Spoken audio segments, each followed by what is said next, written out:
Hey, Lane, thanks for taking the time today. Mm-hmm. We'll get started here with Jeff and then Dave. Hey, Lena, how did Landon look out there? And watching him out there, obviously I know you don't know how long it's going to take, but what would be your expectations for when we can finally see him?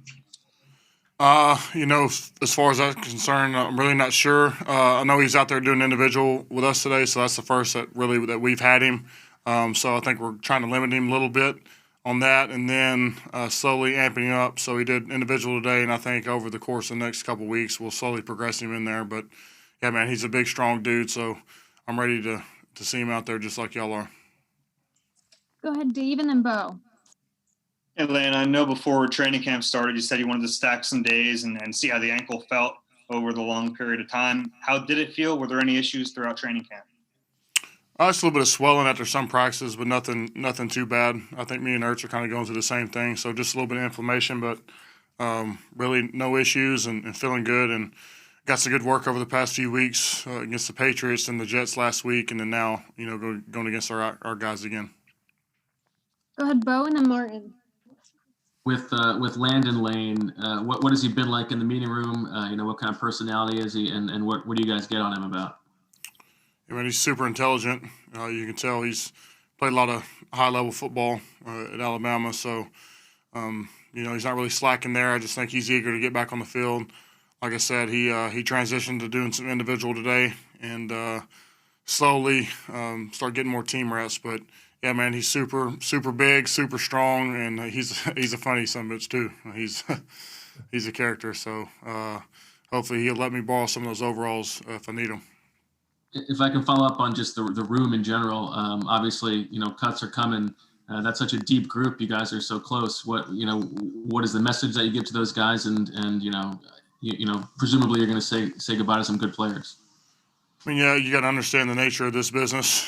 It is what it is, but all this time put in, it's not all time lost. It's all time spent developing yourself, getting better, and forming these relationships. Even though you may go to a different team, I mean, these relationships last, for a long time. So I'll say that, and for anybody, we're all text or call away. So that's the good thing about technology nowadays. It's not hard to get a hold of somebody. Go ahead, Martin, and then Mike. Hey, Lane. Speaking of the depth of the O-line, I mean, now with Landon kind of working his way back, I mean, how do you feel about the depth, compared to a lot of the other years you've been here?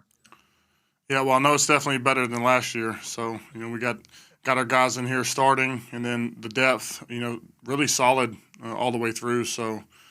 It's been impressive watching these guys, coming in OTAs and progressing, and really, a lot of guys had a good game against the Jets, and slowly amping up.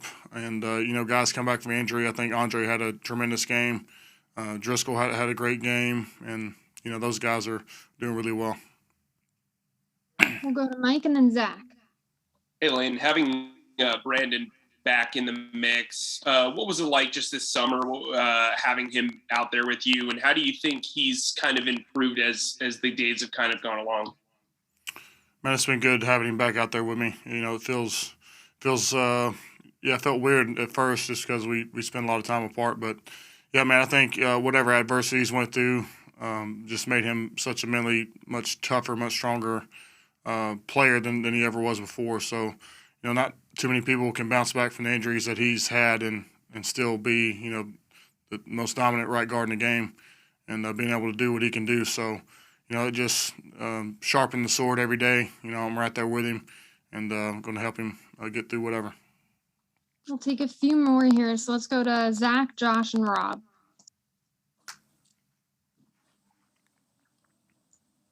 Zach, I think you're on mute.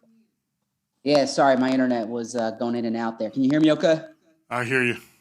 Great. Lane, in these past 8 years, what have you learned to be the difference of this team and this offense when you're on the field compared to when you're not on the field?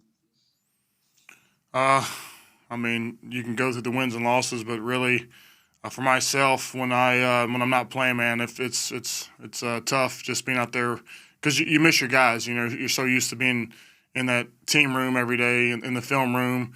and having those relationships. And then, when it's cut short, you got to, rehab, you got to do this, you got to do that. So, really for me, being out there with the guys, I'm cherishing it.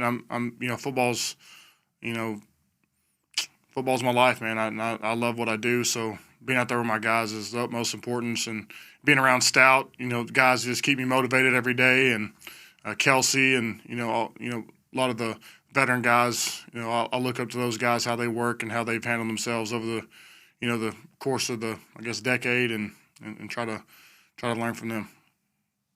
Go ahead, Josh. Hey, Elaine, I wanted to go back to a couple answers ago. You mentioned good work against the Patriots and Jets. My question specifically about Jalen's demeanor. We're talking about a guy, who was sent to the hospital, and less than 3 days later, he's back on the field with you, leading you guys in some pretty successful practices against the Jets. Just if you could speak on Jalen's past week and heading into the season. Yeah, his work doesn't go unnoticed. I mean, he puts in tremendous amount of work every day, day by day, and just some of the stuff he's been able to do in practice, and you go, man, that's pretty special. So, just keep, like I said, man, keep stacking these days. He had another great day today, and really, his demeanor hasn't really changed. I mean, he's always been pretty quiet, but when he gets in the huddle, he commands respect, and if the offense is ever slacking, he's never scared to speak up or, traject his voice onto somebody and to make us improve or get better. But, really, he's got a lot of confidence in him, and everybody sees it. Thank you. Last question here from Rod.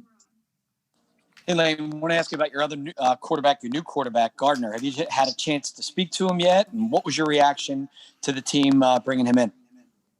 Briefly, before we went on the practice field today, I was asked, or he was kind of seeing where he may want to live. I said, Jersey's not a bad spot. But, I was surprised just because, all the success he's had in Jacksonville. Obviously, they drafted Trevor Lawrence, but, just a guy over the years you've seen win some ball games and really seemed like a good leader. I'm glad we got him. I think he's a tremendous football player, and you can't have enough of those when it comes to the locker room. I think he's going to be a great locker room guy too, and I think he can help develop a lot of guys around here.